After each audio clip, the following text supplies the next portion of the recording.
people of Georgia, they are involved in another civil war. Last one did not go that well. Not go, this is just unbelievable. Election fraud mania is causing chaos in the runoff election in Georgia. And the last Republican that caused this much damage in Georgia was William Tecumseh Sherman. So they're involved in some sort of a race baiting, fear mongering, our way of life. Do you still have plantations? I don't know. I just don't think suburban, Atlanta, I don't think suburban Savannah are going to go for this. I don't. And, this is what's going on today. Today, Barack Obama is stumping with John Ossoff, joined by Stacey Abrams and others in Atlanta. And tomorrow, Donald Trump the devil is going down to Georgia looking for votes to steal. He's in a bind. He's way behind. He's willing to make a deal. The boy said, my name is Biden, and they are literally begging Donald Trump not to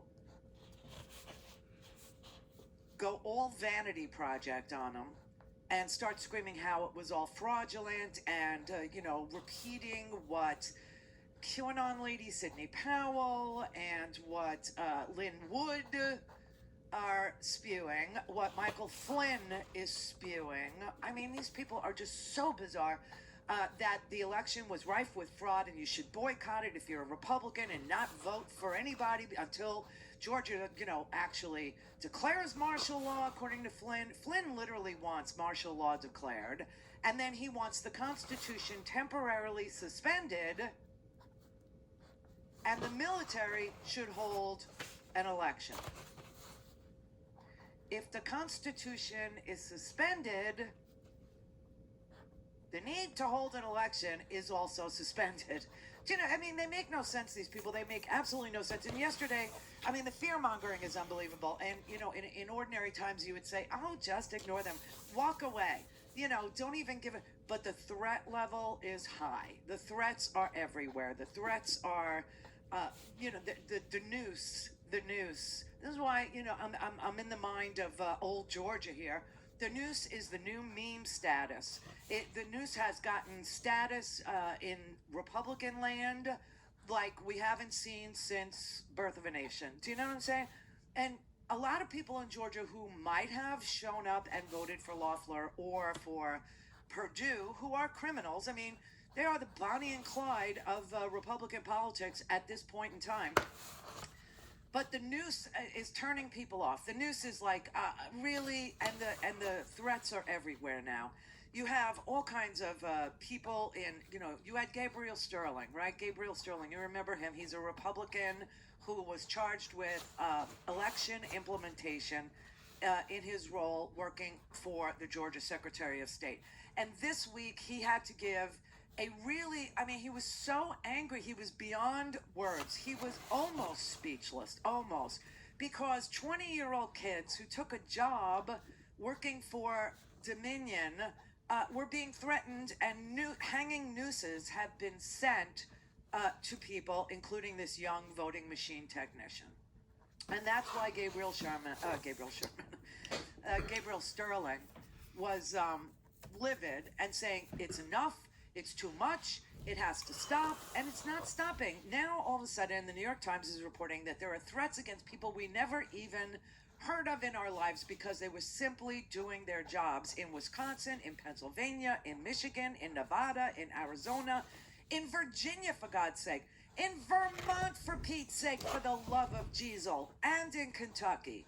And their staff, too. It's like unknown members of election staff are getting poisonous nooses sent, via email, placed on their porches, shoved in their mailboxes. It is so, and he's not going to stop. This man is not going to stop. So, if he goes down to Georgia tomorrow and he just can't help himself and he starts to go off on, there was massive and it was fraud and you shouldn't vote, then, we get the Senate. So, but it's producing threats. It's unbelievable. It's like they're in a circular firing squad. And I'm telling you, it's Georgia. It doesn't go well for Georgia when they play this racial political crap. Philadelphia, some unknown aide to a city commissioner was bombarded with abuse after Pam Bondi, who's dirty also, she used to be our attorney general, she was bought off by Donald Trump for 25 grand. Cheap. She was a cheap date. 25 grand, she dropped the Trump university fraud suit. Remember that? Yeah, I just like to jog your memory. Anyway, she singled out this guy who was an aide to a Republican city commissioner at a broadcast news conference, and all of a sudden he gets, all kinds of threats. Vermont, voicemail messages on an election official's phone threatening to put this person in front of a firing squad. A firing squad. Katie Hobbs, I told you about her yesterday. She's Arizona's Democratic Secretary of State. Her and her family got death threats. Phoenix, Adrian Fontes, who supervises elections across Maricopa County, him and his staff threatened. He said, frankly, it's just not right. It's un-American.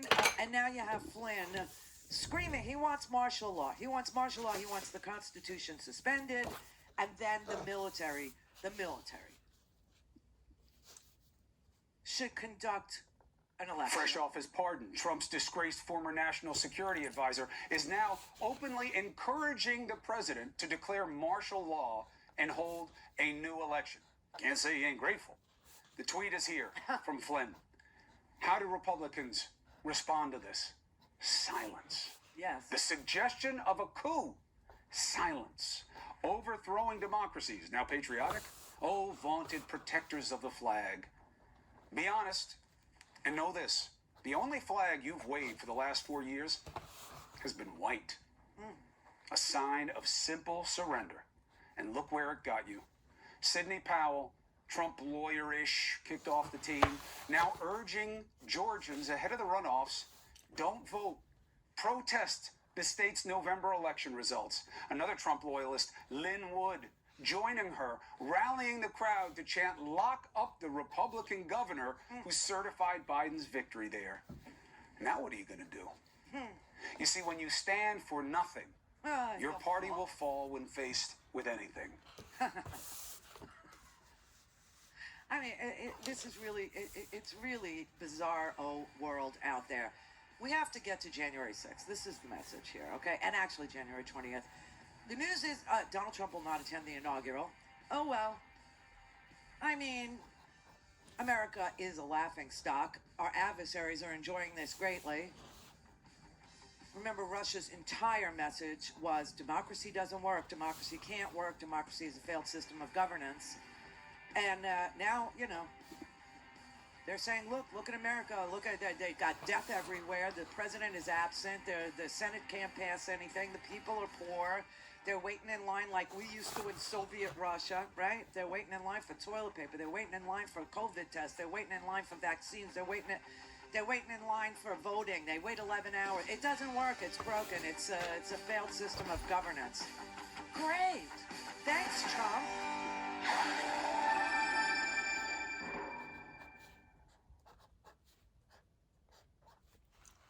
Clear for takeoff. Randy Rhodes Air Force. There are a plethora of platforms. Because you lost your soul along the way, Senator. What the people of Georgia deserve is a serious discussion of for Georgia families and how we're going to protect coverage. Lewis and the UMW were tied up in appeals court for months while they attempted to negotiate new contract terms. Like what you hear? Check out more at laborhistoryin2.com.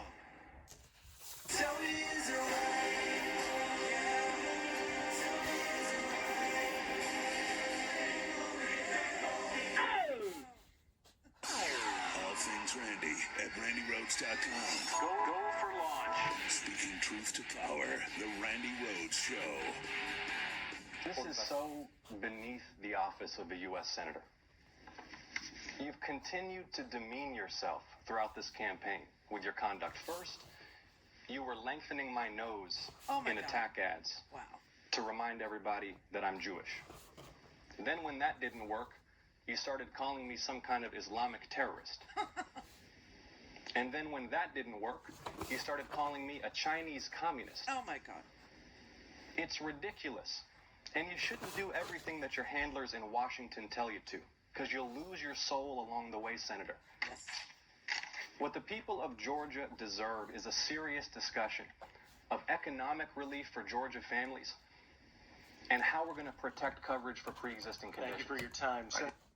I mean, that's the only debate clip that we will have from John Ossoff versus Senator David Perdue, the insider trader, because David Perdue has refused to debate John Ossoff again because he was eviscerated by the truth when John Ossoff pointed out that this is, the fear-mongering, the racist, 1910, 1920, 1930, 1940, 50, 1968 racial division that has been rejected for, across most of this country, and he will not show up for a second debate. Now, as you know, Sunday at 7 o'clock, there will be a debate between the other Senate seat in Georgia, Kelly Loeffler, who has never been elected to anything, including dog catcher. She was appointed by Brian Kemp, the guy that the Republicans now accuse of aiding and abetting Georgia voter fraud.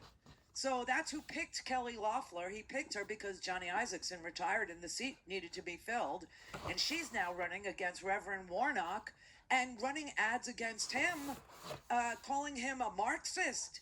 And comparing him to, Jeremiah Wright in the 2008 infamous sermon, where he started talking about racial inequality, and they clipped it and played it as a way to depress people from voting for Barack Obama. How'd that work out for you?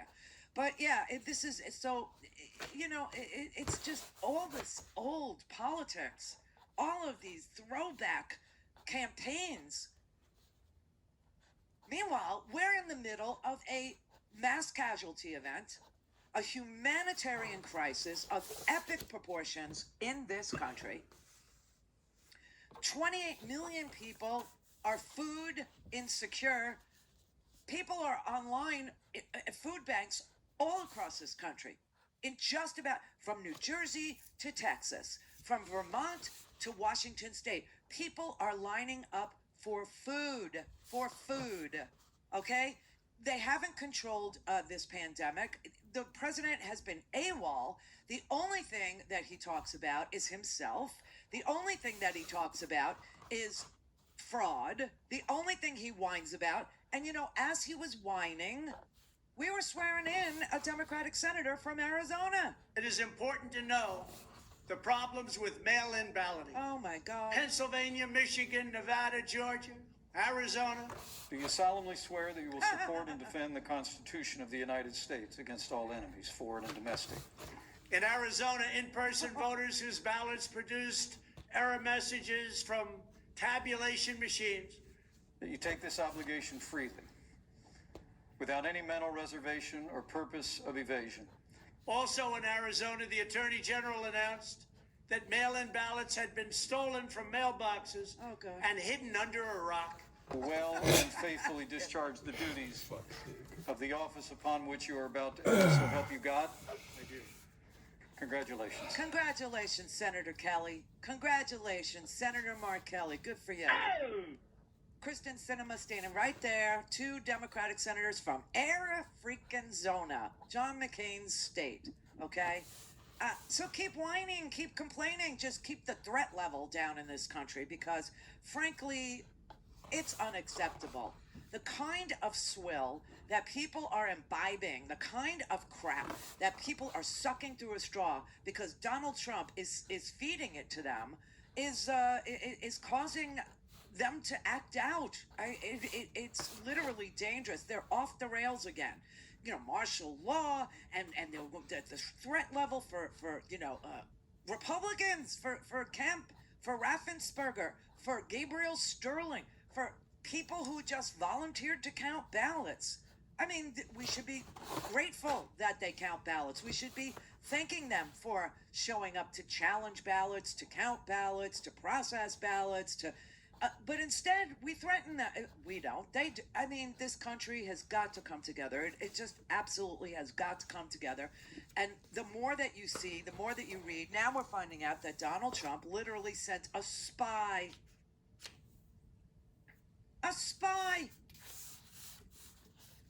into the Department of Justice. I swear to God, this woman, her name, oh, she should have been an OBGYN. Her name is Heidi Stirrup. Heidi Stirrup. One can only hope that she's an old lady with shaky hands. Do you know what I mean? Because that's kind of OBGYN I'm looking for at this point. But no, that's her name, Heidi Stirrup. And she's a friend of Stephen the racist Miller. Stephen the self-loathing Jew Miller. He assigned her to be Donald Trump's eyes and ears at the Justice Department and shake down people that work in the Justice Department demanding information about any investigations on election fraud matters. Give me the info. I need to bring it to the White House. They banned her from the Department of Justice, and they asked her to please vacate the building after top officials at the Justice Department learned of her intimidation and her efforts to collect insider information about ongoing cases and the department's work on election fraud. And you know why she was put there? Because Donald Trump didn't think Bill Barr would break the law for him. This is probably the most fraudulent election that anyone's ever seen. Do you still have confidence in Bill Barr? Ask me that in a number of weeks from now. They should be looking at all of this fraud. This is not civil. He thought it was civil. This is not civil. This is criminal stuff. This is very bad criminal stuff. So I just say this. We went through an election. At 10 o'clock, everybody said that was an easy victory for Trump. No one said All that. of a sudden, the votes started disappearing, miraculously disappearing. We found much of it, but we found far more votes than we need. Okay, he's so full of crap. I mean, he would need 8 million votes. He doesn't have any votes. I mean, there's nothing. The Wisconsin Supreme Court declined to hear his case yesterday. Pennsylvania Supreme Court said there's no there there. Every judge that's heard, there have been 35 cases. Every one of them, the judge said, where is the evidence? Show me the evidence. Produce some evidence. You can't just allege things. You have to show proof that they happened. Do you have any other affidavits from people who said that they saw what you saw? No. The other affidavits don't square with what this one is saying. And this one has a post-it where somebody told them something, and it's ridiculous what they're doing. Rudy Giuliani is a ridiculous person. He needs a pardon because of the dirt that he went digging for in Ukraine, illegally. I mean, all of these people are dirty.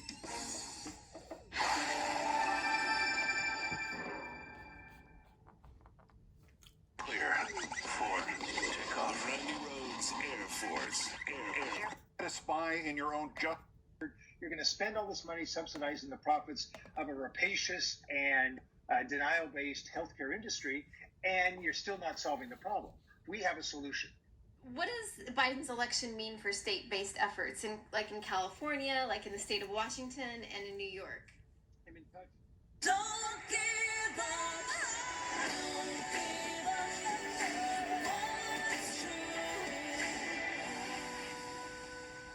Call in, connect. To speak to Randy, call 561-270-3844. 561-270-3844. So I see we're at the plant a spy in your own Justice Department so she can steal info for phony election fraud claims stage of the coup now. While we're still at the martial law stage of the coup. The pardoned convicted General Michael Flynn's stage of the coup, in which he sends out tweets calling for martial law and for suspending the Constitution. And the Trump attorney Lynn Wood stage of the coup, where he calls for martial law and for preparations for civil war. And the Rudy Giuliani continuing part of the coup, his nationwide fraud tour, now joined by that woman who is either drunk Karen from Kalamazoo or the next Mrs. Rudy Giuliani. We're also at that stage of the coup in which Republicans like Senator Ron Johnson of Wisconsin are insisting that they are all going along with all this simply because no Republican could overlook Trump's vote total, that somehow we have to accommodate the 74 million Trump voters. And the answer to the question, how do you accommodate these people, is them. To merely have voted for or to support Trump is merely to be a racist or a fascist, or to be neither but to be comfortable with either. Right. To support recounts in close states is wasteful and arrogant, but it is not unpardonable. But to support Trump's attempt to spark a coup to overturn the duly elected government of the United States is not something we need to accommodate. It is against the law.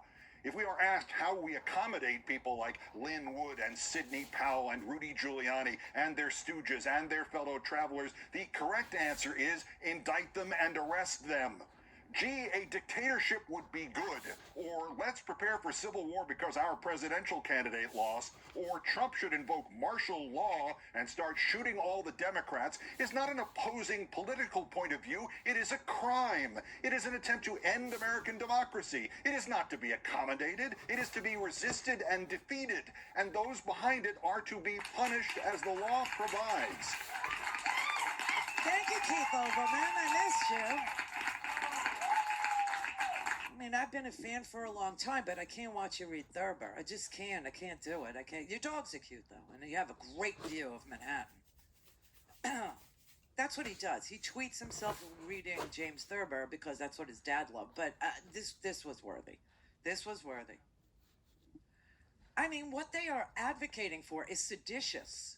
What they are advocating for is an act of sedition. They are asking people to overthrow our government, to declare martial law, to have the military run an election after they suspend the Constitution. This is bizarre. Rudy Giuliani is introducing witnesses who are drunk or racist and he's not under oath. Rudy Giuliani will not swear that what he is doing is the truth, the whole truth and nothing but the truth. It's very sick, it's very twisted, it's very ugly, and it's got to stop. I mean, this girl, the one that, she was the best thing on the internet, I got to say. I mean, just a bizarro world, okay? Melissa, she was like, I mean, they brought like my cousin Vinny to life. Mona Lisa Vito is who she, was trying to be, except she didn't know about posi traction. She didn't know anything about mechanics. She didn't even understand the election that she was criticizing. It was bizarre. It was ugly. And she wasn't the only weirdo that they have been presenting to Republicans as quote unquote witnesses who have written affidavits. Very, very strange, okay? This whole thing. The poll book is completely off. Completely off. Off by 30,000? I'd say that poll book is off by over 100,000. What? That poll book?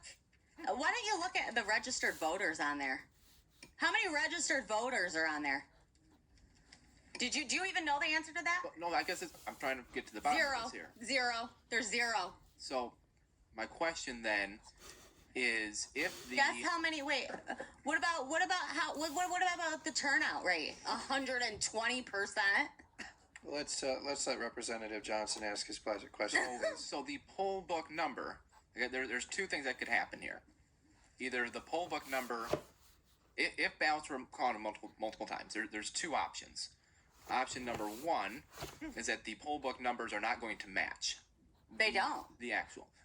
Not by thousands and thousands of votes. That's not what we see right now. That's a look again. Take a look again. Option number two is that they essentially were filling in names of people who didn't vote. Dead people too? So is that? Let's let is that Representative Johnson ask his question, and then when I he's thought that done, was his answer. Okay. Well, I guess that's my question here is why we're not seeing the poll book off by 30,000 votes. That's not the case. What did you guys do? Take it and do something crazy to it? I'm just saying the numbers are not off by 30,000 votes. So I know what I saying saw. that they're filling in? I know what I saw, and I signed something saying that if I'm wrong, I can go to prison. Okay. Did you? Okay, I'm just trying to ask you a question here. Yeah, let's let Representative Johnson ask his question, and then don't interrupt him. and then if you want to respond to it, that's fine. Did you have more, Representative? Yeah, I guess I just want to keep following back up with the poll book. So are we saying that the poll book is either wildly off or that they are filling in names? It's wildly off, and dead people voted, and illegals voted. Okay, so this woman, she pled guilty to, well, she was charged with first-degree obscenity in Michigan by computer, which tells me something about under 13 kind of child porn. And she entered into a plea deal, okay, with the Wayne County prosecutor, that's Detroit, and instead pled guilty only to what do you call it when you are grossly misbehaved. And she's been on probation for 12 months. She's been on probation for 12 months. She is the mother of a 4-month-old daughter with her fiancé and a 3-year-old son from a former boyfriend. She once worked for the Ford IT department as an intern, and she was fired by them. And then she went to like Manpower. You know, she went to like an employment agency, and that's how she got the job as a Dominion IT staffer. Okay, that's how she got that job. That's who she is. Going back to the ruling from Judge Kenny, Timothy Kenny, he writes that your description of the events at the TCF Center does not square with any other affidavits. Yeah. He says that there are... Am I excuse me, I'm speaking. Please, Thank you. let's let the representative finish, and then you can... He